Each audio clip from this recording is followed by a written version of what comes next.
Representative Lower. Well, Adam, I picked the bus a few weeks ago, and I have to say, I hope you're still going to keep working on downtown, but particularly for the eastern part of Northeast.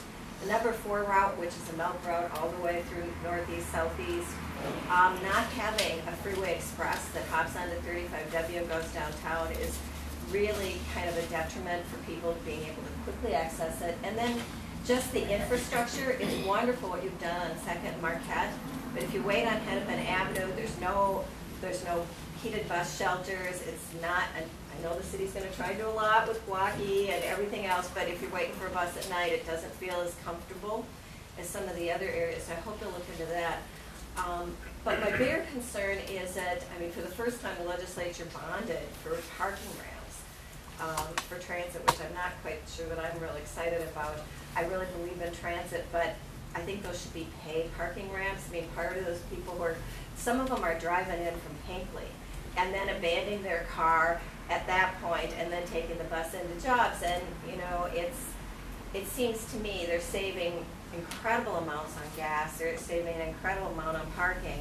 And the end result is we're going to be approaching in the next few years some really serious operating shortfalls in our transit system, particularly for the buses, because they're not eligible for the 25-cent sales tax increase that goes for light rail and the big, heavy, expensive projects.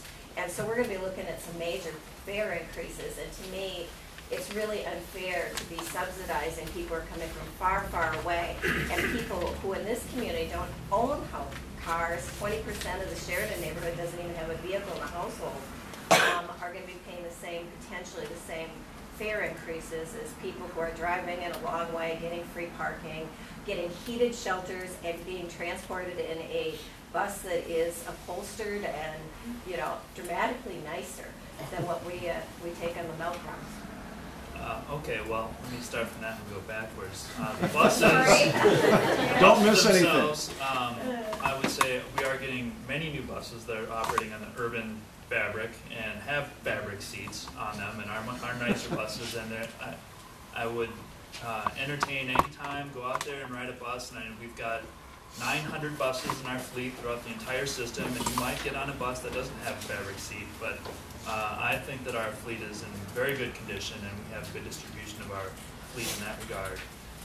As it comes to shelters in downtown Minneapolis, the investment on Marquette 2nd was largely due to an urban partnership agreement, $133 million of federal money for the 35W corridor primarily, but Central Avenue did benefit from that. So there's some benefit there.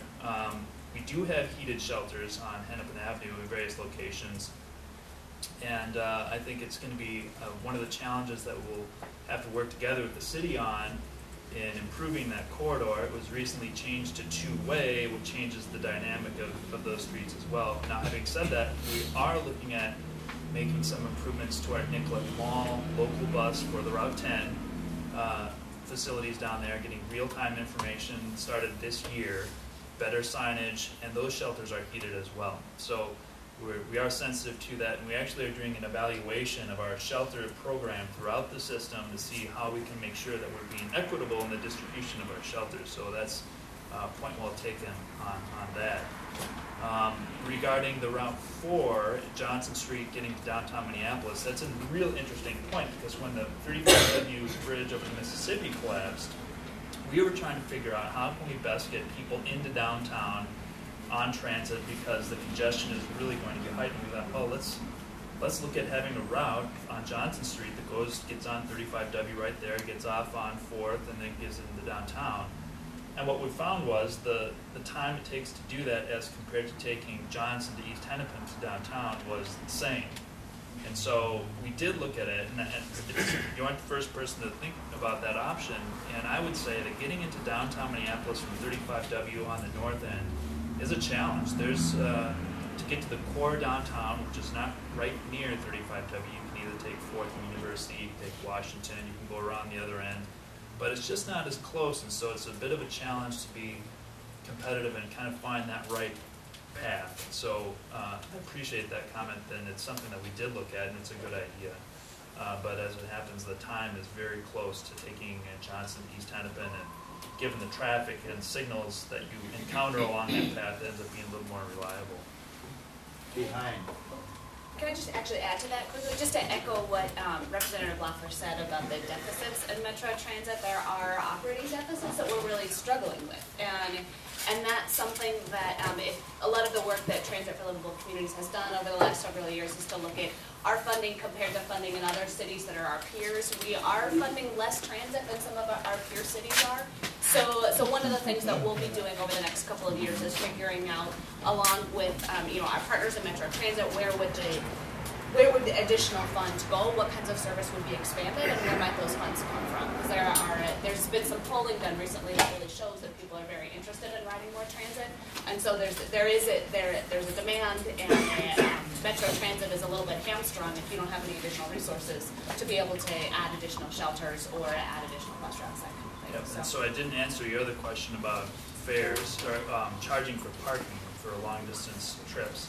And one of the challenges that we have is we have over 100 different park and ride facilities throughout the region, and how do we equitably charge one and not the other to, so that someone wouldn't, for example, find that they get a fee at 95th and 35W in Blaine, but there isn't one at Rosedale or something, for example. So they could drive to Rosedale for free, and so then we have to examine the entire system, and I think one of the approaches that the Council Metro Transit are considering is more of a long-distance fare, so that there's a higher fare for longer distance routes. And there already is. There's an express fare that's higher than the local fare, but maybe a more effective mechanism and actually operationally more cost-effective than trying to set up a pay-for-parking system at every one of our parking lots. But that's a point well taken, that as we look forward in the future and projected state revenue or lack thereof, how do we manage our budget moving forward? And that's one of the things we do need to do. Lady behind us had her hand up a while ago. Oh, thank you. Can I go first? Sure. This is for Mark and Kevin. Andy talked about 2nd Street between Broadway and Lawrence. I mean, that is a bad street. I mean, or are we waiting until we bring back the streetcar because the tracks are still there? Yeah, They're not sure. I mean, they're starting to show. Yeah, they're starting to show something. Yeah, I don't know. Kevin, does the city have any? That's a really bad. Kevin, does the street. city have any plans to mill and overlay that or surface it or something? That would be collateral and seal coated is my understanding. That's the problem, though. I mean, with the tracks that have been taken out over the years, it needs more than that. Yeah. This is a road that needs to be Dug out. well, the top layer taken off. Yeah. Like Broadway was. Exactly, and I don't think it's scheduled for that this year. I think we're just going to do a basic patch and seal. However, that is in Councilor Hofstead's ward, so I've sent her several emails.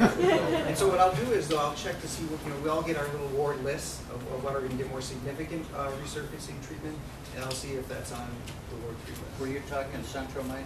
No, 2nd Street, Second between Street. Broadway Okay. and Lowry Avenue. I mean, it's just, we've got a lot of traffic on there. And again, a lot of people are diverted over to University or Marshall because, and I suppose everybody living on 2nd Street likes that. I live on University.